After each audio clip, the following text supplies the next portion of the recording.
Hello, my name is Erica, and today we are going to talk about the proof of a sum limit law. Now, I essentially, in this little ensemble slash stuff that I'm just putting together, trying to put in a certain order, the beginning is kind of going to have just some clarification. So this step 1 right here isn't yet the formal proof. This is just showing what we're going to have to do. And so I'm hopefully going to be coherent because I'm kind of giving the ideas that we're going to use just to explain it and hopefully have it make sense a little bit. And then I'm going to essentially put it all together and kind of repeat myself, but I'm going to put it all together in the step-by-step way that it should be in a formal proof. Okay? And so just my step number 1, not the step 1 of the proof, is to plan the proof, to know what you're going to do and what the precise definitions are, right? And so this is the function that I have chosen to use, okay? And let me see if I can make this make a little more sense. Okay, so I've already plugged numbers into it, but just to clarify what it's going to be, which I'll show pretty soon, is kind of this one down here. Or no, it is that one down here. Okay, so if you see here, this would be an f of x, right? And then this would be, you'd be adding g of x, and then you have it equivalent to L plus M.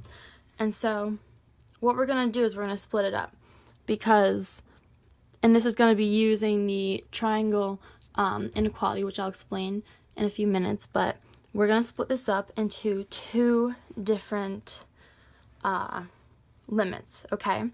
And so here we are going to split it up so that f of x, the limit as x approaches a of f of x will equal L, because this 3 right here is L, and then this function right here is f of x, and so we're going to put that there, and we're just going to have 1 star next to this just to try and keep it a little organized when I'm talking. Okay, so I kind of just paused it because I realized that I made a simple arithmetic error, and I had 1/2, so that is not supposed to be 1/2, and there are going to be these scribbles that are not blocking out the 1, they're just decorative. I'm just kidding, I messed up and I did it in pen. But, so this is not 1/2, so every little scribble there is 2, just for clarification, in case it gets a little, disorganized or scribbly. So I apologize for that, but back to what I was saying. I think I left off on this, which I'd already described that one, and so this here in this limit, we're gonna have a be equal to 6, and then we're gonna have L be equal to 2, and then our function is going to be 2x minus 10. Okay, and so again, this is not the formal proof, but I'm just gonna describe a little bit before I go into the formal proof why, and try and clarify, because I thought this was a little confusing, because instead of, as you're going to see here, we don't have just 1 epsilon or 1 delta, we have 2, and so that makes things a little more complicated. But anyways, the second part of just organizing ourselves is going to be to establish a precise definition for the individual functions. So I'll say this again in the proof, but for now I'm just going to say it here and explain it.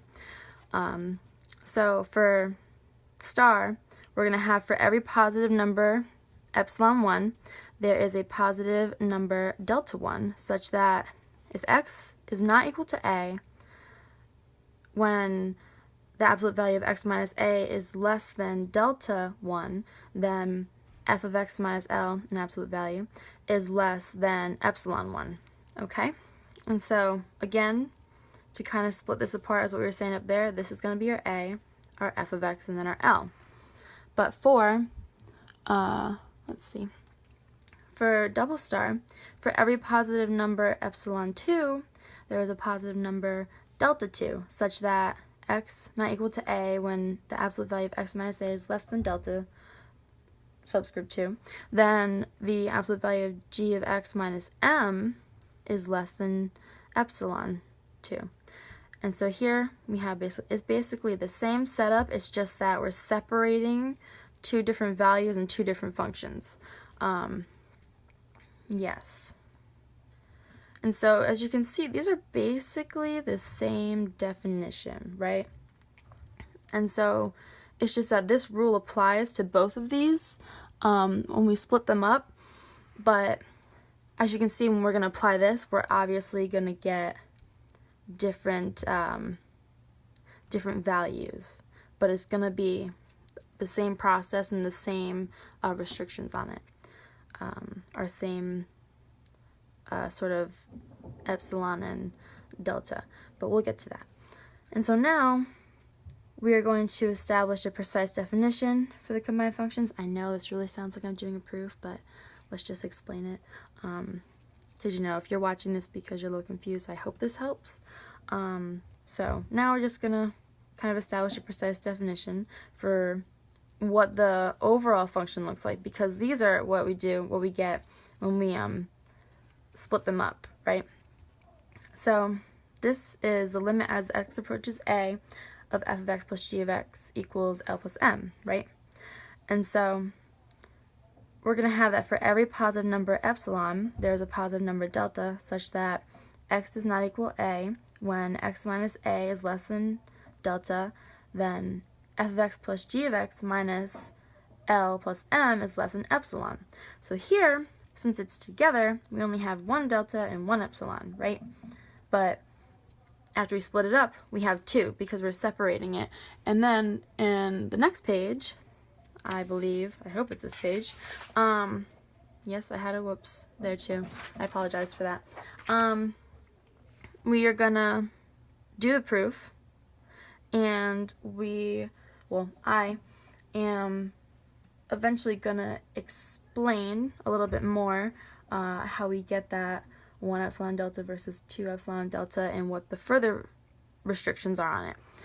I hope you can see this. Yes, you can kind of read this.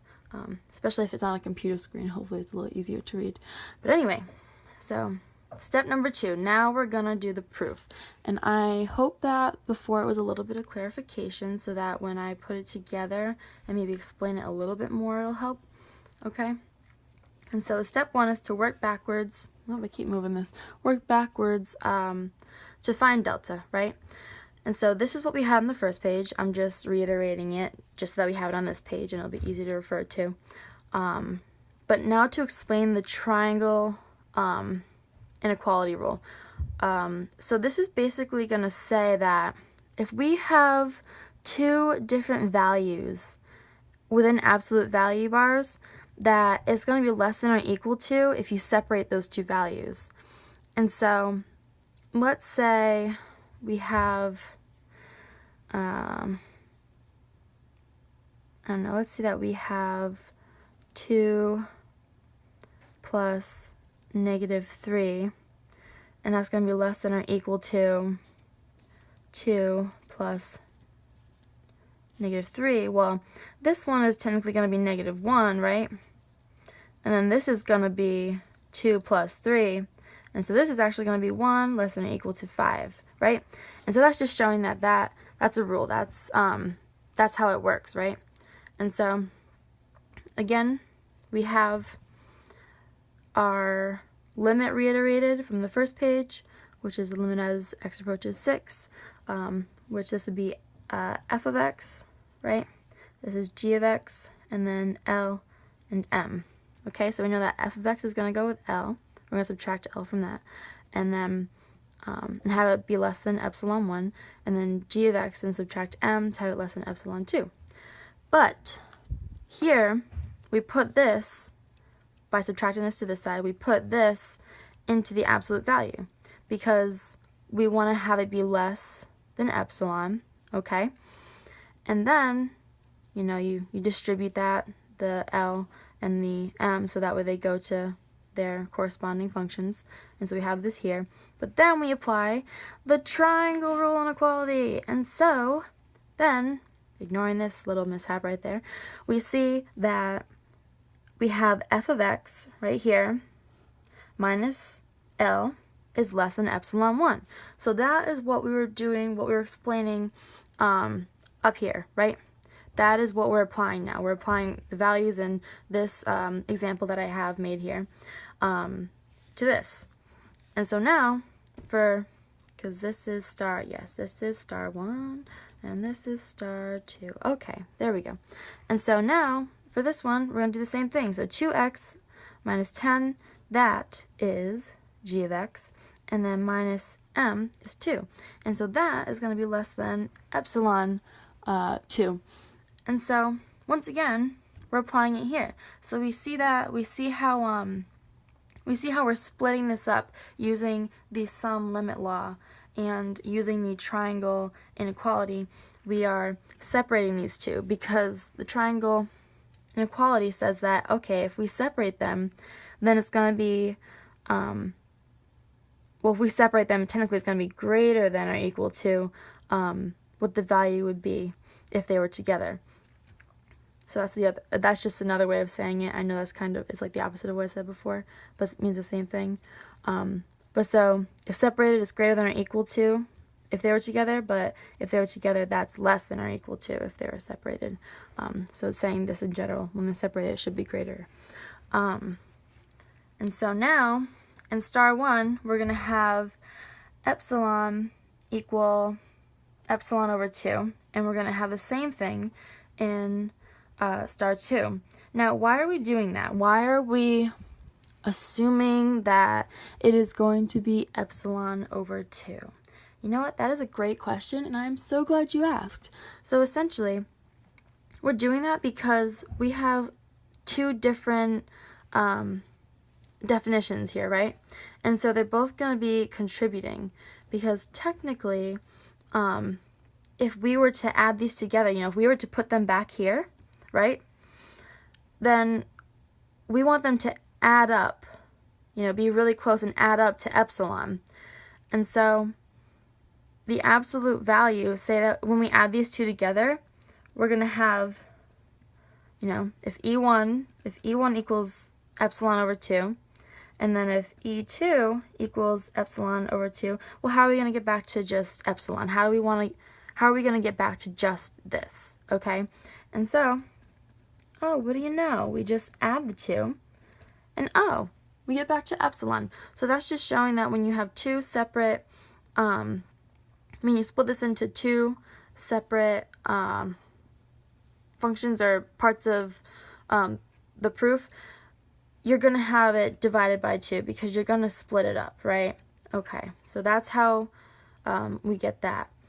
And so if you had 3 parts, which, bless your heart, if you do that, that is great.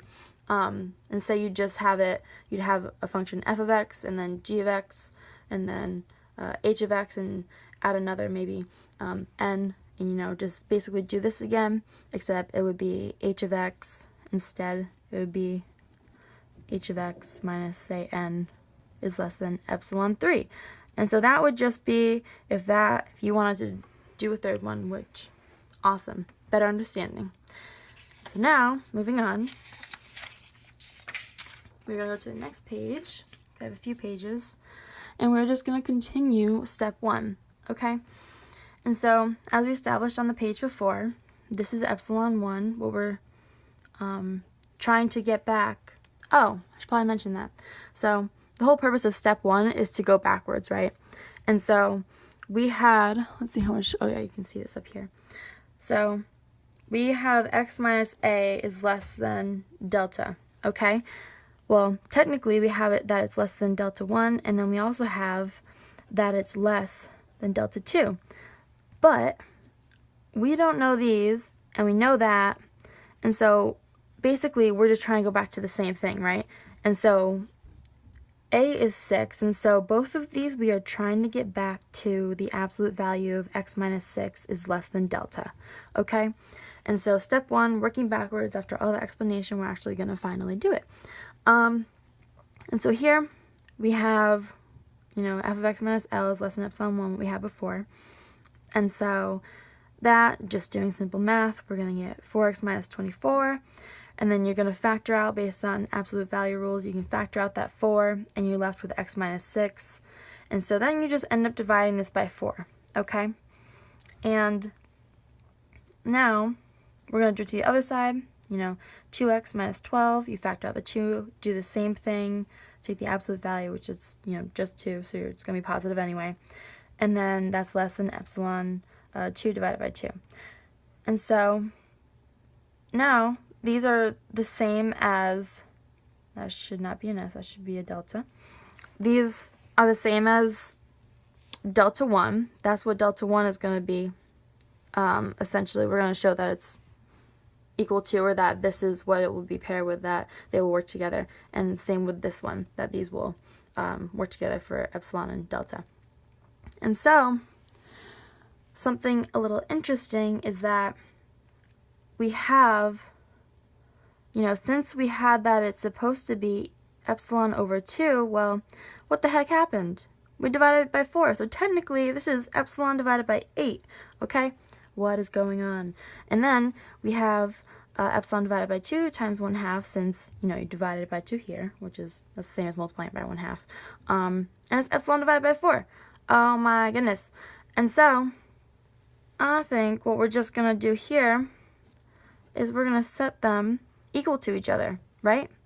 Why wouldn't they be equal to each other? Because these are both the same as this, and these are both, the whole point of working backwards is to find a definition for epsilon so that it will equal your delta. Well, essentially equal, yeah, because when you have the graph with an epsilon and delta, you're trying to find what ranges essentially work with each other, what makes that function valid in a way.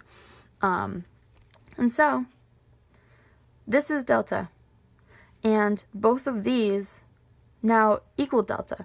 And so why wouldn't these two equal each other? Well, they do equal each other, so that's how we're going to do it.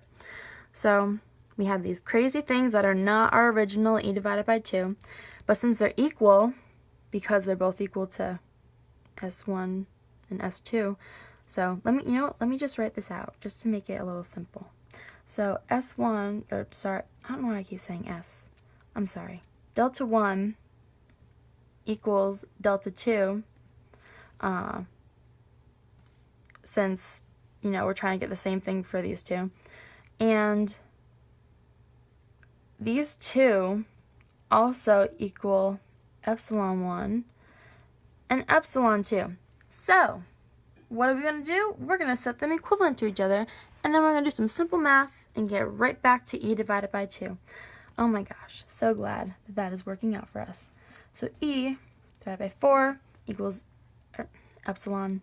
Oh my goodness, I have to stop saying letters and say the actual names. Epsilon divided by 8 equals epsilon divided by 4. So we do some simple, cross multiply. So 4 times epsilon and then 8 times epsilon. And then you're going to do this divided by 4, divided by 4. No, we're not going to do that. I lied. We're going to divide it by 8 instead. Right? So if we divide that by 8, equals epsilon, and then we get epsilon over 2 equals epsilon. And so essentially this is going to apply to both epsilon 1 and 2. So we're back to what it should be, because when we solved it, we got different values for this. We got different, right here. But since they're all equivalent, we set them equal to each other, and we solve them. So they are equal to e over 2, or epsilon over 2, because we have two different inequalities for epsilon here. Okay, and so what we're going to do to find delta is to set it equal to the minimum of either delta 1 or delta 2, because, I'm going to explain this concept in my other proof that I'm going to do, but essentially if you have two different delta values, okay, so say that you have, because delta is setting a limit on x, right? So say that you have, say your value is 5 for x, and then you have, 5.5, so the difference there is 0.5, but then you have 4.75, and so in one direction your delta is 0.25 and the other is 0.5, okay? The thing is that you can't make the shorter distance longer because you don't know if it's going to be valid there, right? But you know that on the other side that has the longer distance, you know that in the region where it's equivalent to the shorter distance, then it will be valid in that region. And so you always have to pick the smaller region, because if you make a smaller region bigger, you could be making your graph of your function for the limit, you could be making that totally not work. And so we don't want to do that. We want to be smart and we want to make it work. And so now we're going to do step 2 of the formal argument. Again, I'm just going to kind of lay out how we're going to do this. And so first I'm going to show that by doing the values of f(x) and g of x. And so, okay, here we go. Let epsilon be a positive number, and in star, let epsilon be equal to epsilon over 2, and in star 2, let epsilon 2 be equal to epsilon over 2. Okay, like what we just did here, we kind of showed that, okay, these are supposed to be equal to each other, and they're supposed to be equal to epsilon over 2, so that is why we have this. And then, okay, I'm not blocking anything. We are going to set the associated values to delta 1 and delta 2, and that we choose delta as the smaller of delta 1 and delta 2. And as I explained, we're going to do that because, you know what, I should probably draw a little graph here because I'm a visual learner, and so I know that other people probably are. So let's just kind of set this separate from that. So to explain the smaller of delta 1 and delta 2, why we're going to do that, it's because say that we have, like I said, 5, and we have 5.5. This is definitely not drawn to scale, but that's okay. And then we have 4.75, right? And say we have, I don't know, these are not correct values, this is just an explanation, but see we have 7 and 8 and 6.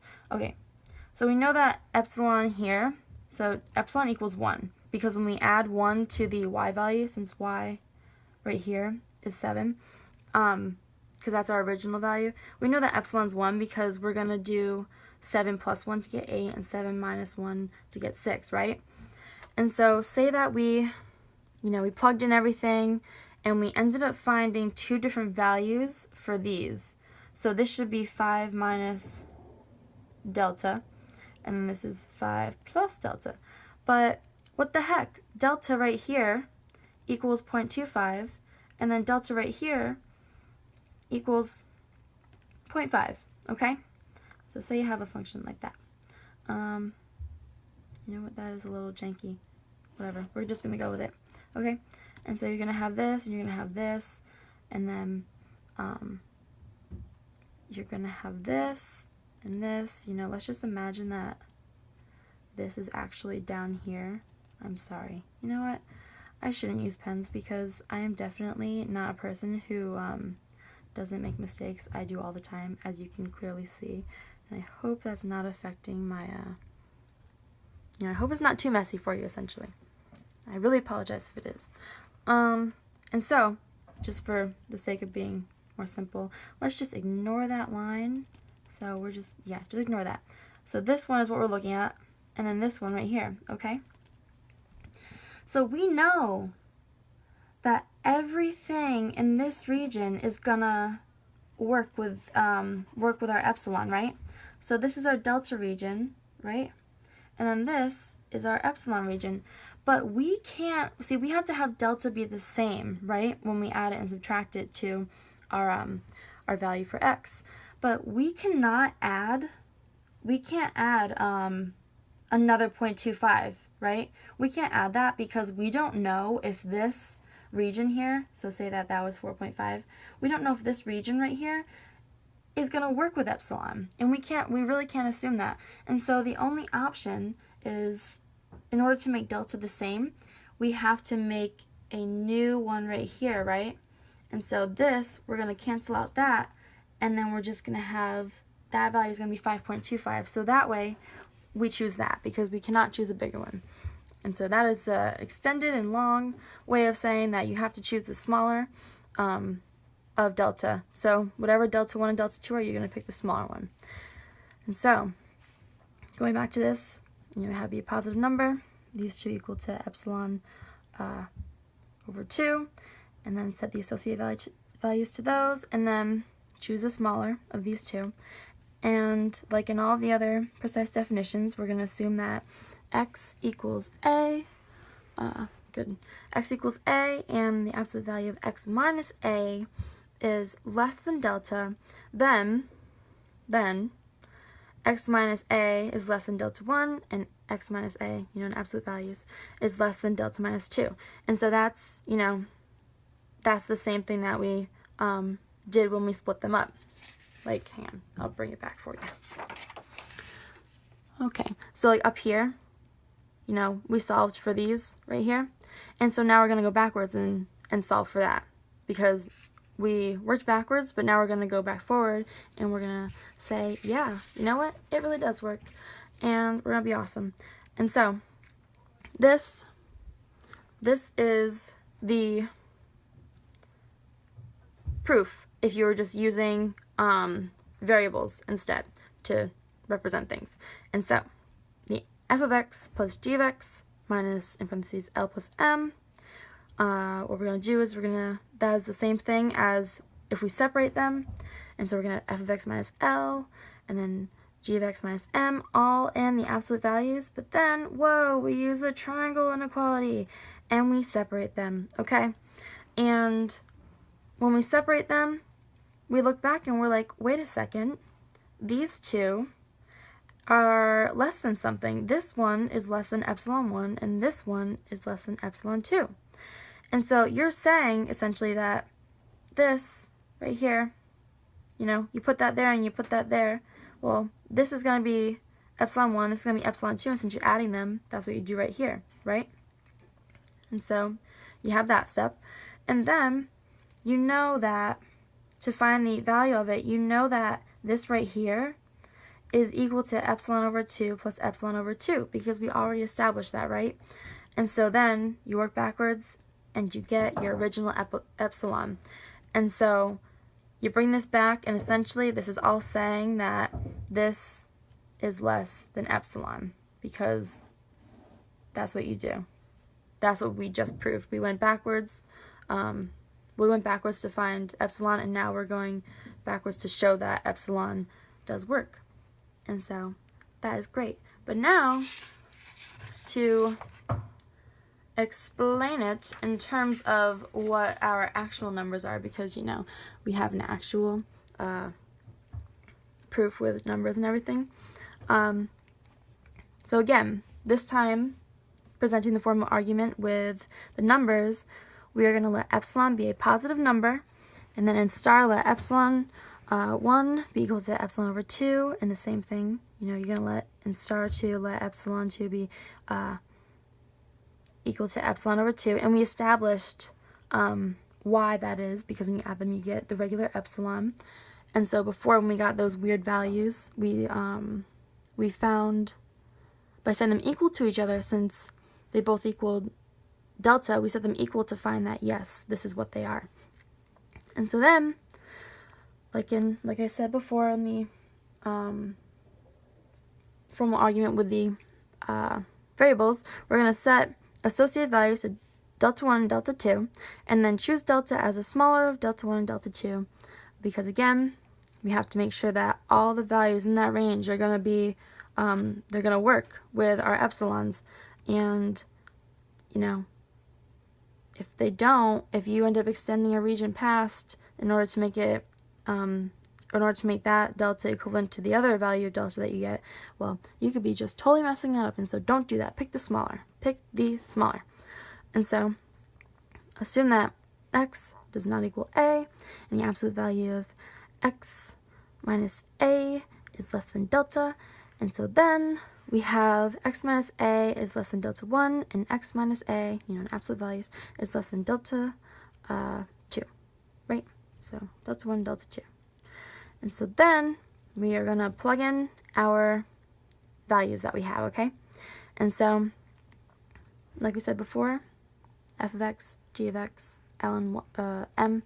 And so we have in absolute value bars 4x minus 21 plus 2x minus 10 minus 3 plus 2. Okay, now let's rearrange those. So we have 4x minus 21 minus 3, so f of x minus l, plus 2x minus 10 minus 2, which is g of x minus m. Okay, so we're showing how we're going backwards, because we started with this, right? This was less than epsilon, and so now we're going to be like, wait, how are we proving that? Well, we're in the process of it. And so now we know that this is less than or equal to, based on the triangle, this right here is the triangle inequality. In case you're a little confused, because I was at first, so, I mean, you know, you could totally get this like that, but I didn't. Since we proved before, like, why is that there? It's because we said that the absolute value of a plus b is going to be less than or equal to the absolute value of a plus the absolute value of b, and this is totally a separate thing from all this, but that is why we have this, because this essentially is this, right? And then we just broke it up, and so we're going to have to put, okay, we're going to have to be like, you know, this right here is less than or equal to when we split it up. So just, you know, reiterating that. Wow, I'm repeating myself so many times, but I hope that it, like, stays in your brain, because that would be a good thing. And so yes, we split it up and we simplify, you know, combine those terms. And so we have 4x minus 24 and then 2x minus 12. And so, you know, in the other ones we'd factor out the 4 like we did in the 2, but we already know that just setting this equal, or I mean setting this to be less than epsilon 1 is what we have, right? We don't have to find, you know, the epsilon 1 divided by 4. We just know that this is less than epsilon 1, and then this is less than epsilon 2. And then, wait a second, we have values. Epsilon over 2 for epsilon 1, and the same thing for epsilon 2. We have epsilon divided by 2, and we add them together, and we get epsilon. And so, we have 4x minus 21 plus 2x minus 10 minus 3 plus 2. I hope this is all. Yes, you can still see it. Okay, good. Yeah, so that and that is less than epsilon. Woo! And so you know what? We just proved in a very long and detailed way that I slay, because I just did this proof, and I hope you can too. Thank you.